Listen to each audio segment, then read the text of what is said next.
and I am in a position to discuss a possible union and fair and equal treatment for all reality talent because I'm not disgruntled. I don't have my own agenda for myself, something I'm asking for. This is not a lawsuit, and this does not have anything to do with just one person.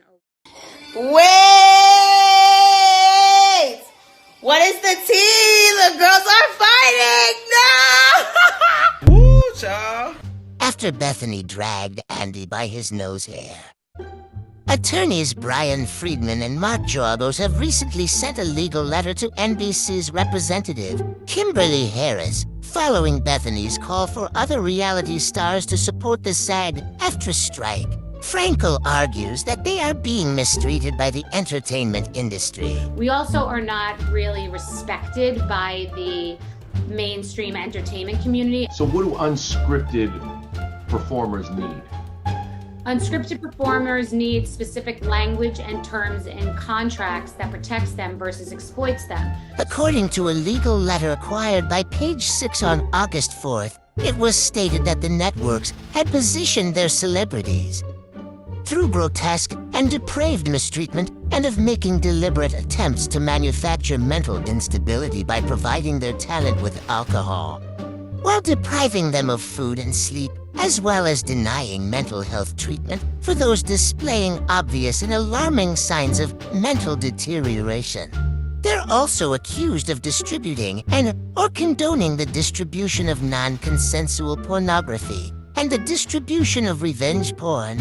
NBC has a pattern and practice of grotesque and depraved mistreatment of the reality stars and crew members on whose account its coffers swell, the letter stated. NBC has threatened cast members with ruin should they decide to speak out about their mistreatment.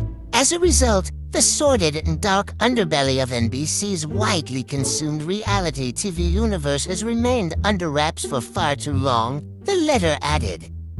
Please be advised that the day of reckoning has arrived. Woo!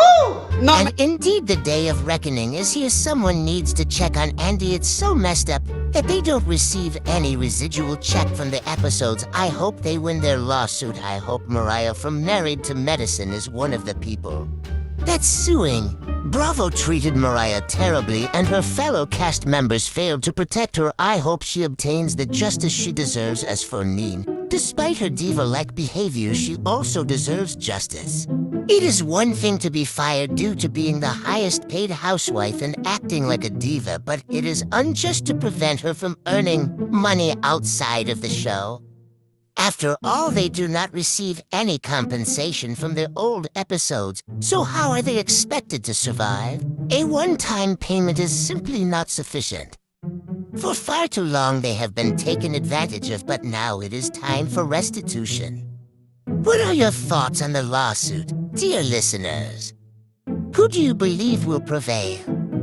Do you think Bravo will opt for a settlement? I would love to hear your thoughts.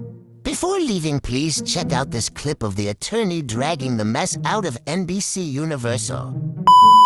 They're exploiting people who have mental illness, and they've created and exacerbated that mental illness and filmed around that mental illness, made fun of it, exacerbated it, and then had them go into facilities to help them recover from mental health, only to get them right back on the show and film that. And it's disgusting, it's deplorable, and you know, it's one thing if you're paid for something like that, you understand what you're doing. But when you're paid next to nothing for it, and children are exploited, mental illness is exploited, you know, sexism, racism, all of it, it's not okay, and it's gotta stop. Well,